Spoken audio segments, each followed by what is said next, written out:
about other things, I'm going to be incredibly narcissistic and just talk about myself for 9 whole minutes. It's going to be great. So, kind of, the only time I ever heard about DNA testing was on shows kind of like Jeremy Kyle and Maury, if you guys ever saw that, where they would let the guy know that he was indeed not the father, and he would go running around the stage and smack everyone's hand and give them all a high five because he was so glad he got out of paying child support. But then I started becoming a journalist, and I didn't stop hearing about this lovely company, 23andMe. So I convinced my boss to let me take this test because I wasn't going to pay for it. And so this is kind of the story of me taking the 23andMe test. And as soon as I told people I was taking it, I got so many questions. My personal favorite was from my brother, who asked, "Am I adopted?" in like this really panicked voice, which turns out that all those years of me telling him that he was adopted totally paid off. So that was a total win for me. But then I also got asked, "Why on God's green earth are you doing this? And are you scared?" So the answer to the first one is because I'm a massive hypochondriac and I really wanted to know what the hell was wrong with me, just, for planning purposes. And was I scared? Kind of, but also a lot of the tests, they're so far down the line for me that I'm really counting on science to pull through and make up a cure for everything. So I think it'll turn out okay. But anyway, so I got this beautiful kit in the mail. You can buy it for £125 at Superdrug if you're very interested. And literally anyone can go do this without anything. And I, unfortunately, had to talk to a genetic counselor legally before, just so if anything bad came up, I wasn't going to turn around and sue my boss. But so you get this kit, and you have to spit in this glorious tube, which I was thinking it was more of a swab, or you could just, spit once or twice, but it turns out you have to fill it up quite far, and you're not allowed to eat or drink for a half an hour before, so you have the worst dry mouth ever, and you're just horking.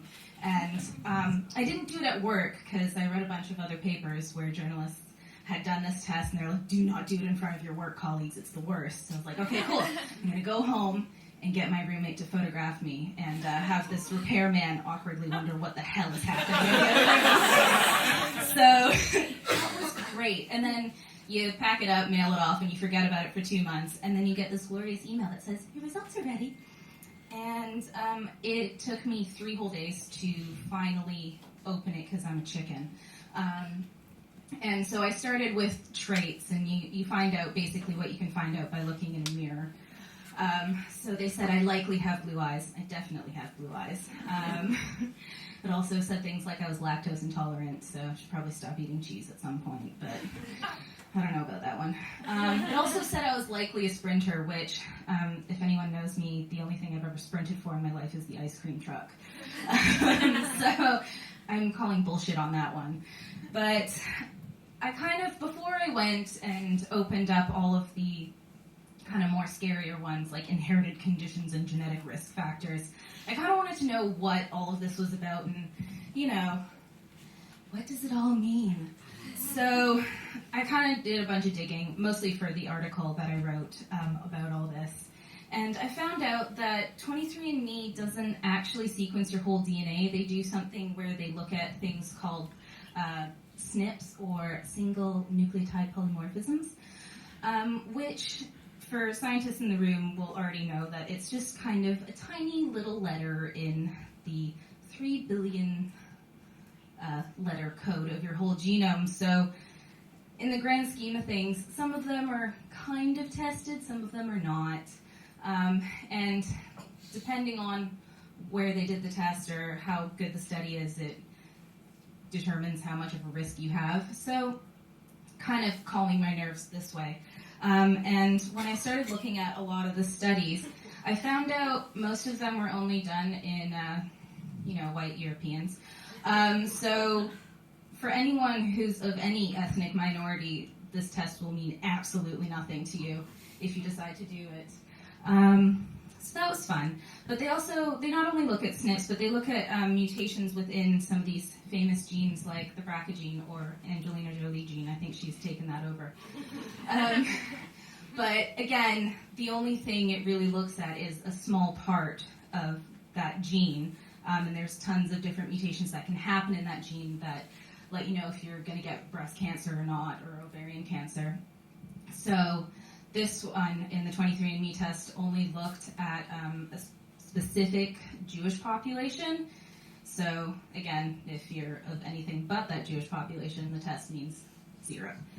And then I also, funnily enough, read the terms and services of the 23andMe test, which who does that? Because usually you just click agree and continue on like you do with iTunes, and they're ever expanding new versions. But I found this. So many of the genetic discoveries that we report have not been clinically validated, and the technology used, which is the same technology used by the research community to date, has not been widely used for clinical testing. So this is basically recreational genetics, or I might as well take in a personality quiz kind of thing.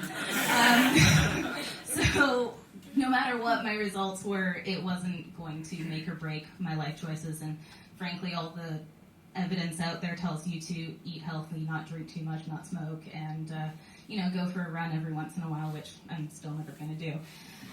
So at the end of it, I guess you may be wanting to know if I did turn out to be a mutant, and it turns out I'm really surprisingly average. And my mom lied to me when she told me I was special, so I'm really mad about that. But otherwise, yeah, there was literally nothing weird going on in my genes, except I may or may not respond to Hep C drugs, so hopefully don't get that one. So yeah, thank you.